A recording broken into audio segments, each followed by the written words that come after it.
পা ভেঙে যায় না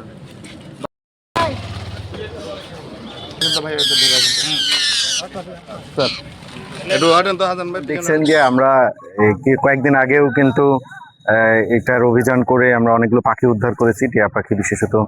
আমরা একজনকে জরিমানা করেছি। আজকে আমরা মনাকষা থেকে 11টা পাখি উদ্ধার করেছি। তবে স্পটে তারা এগুলো ফেলে আসলে দৌড় দিয়েছে, এটা অনেক গভীরে একেবারে এর ভিতরে থাকে।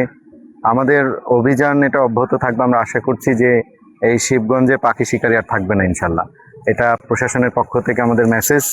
একই সাথে আমরা সাধারণ মানুষকেও অনুরোধ জানাতে চাই, যদি এই ধরনের কোনো কিছু আপনারা কোথাও দেখেন তাহলে প্রশাসনকে দ্রুত ফোন দিবেন, আমরা স্পটে পৌঁছে যাব।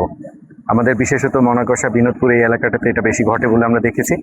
সেখানকার সাধারণ মানুষ আমরা জানাবো সর্বনিম্ন 10,000 টাকা রেমিটেন্স নগদে পাঠালে থাকছে স্বর্ণীয় হার জেতার সেখানকার সাধারণ মানুষ এই ইনফরমেশনটা দিয়েছিলেন, যার কারণে আমরা এগুলো উদ্ধার করতে পারছি। তবে স্পটে পৌঁছানোর আগেই তারা দৌড় মারছে। আশা করছি আগামীতে তাদেরকে ধরে আমরা আইনের আওতায় আনতে। 11টা টিয়া পাখি পেয়েছি। এছাড়া এখানে তারা যে পাখি ধরার জন্য যে নেট বা যে বাঁশগুলো বা প্যাকেট ব্যবহার করে সেই ধরনের নেট আমরা জব্দ করেছি এবং সেগুলো ধ্বংস করছি। জি এবার ছাড়েন স্যার।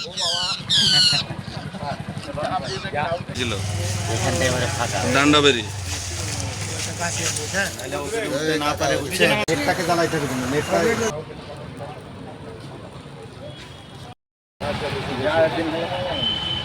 গরম তো।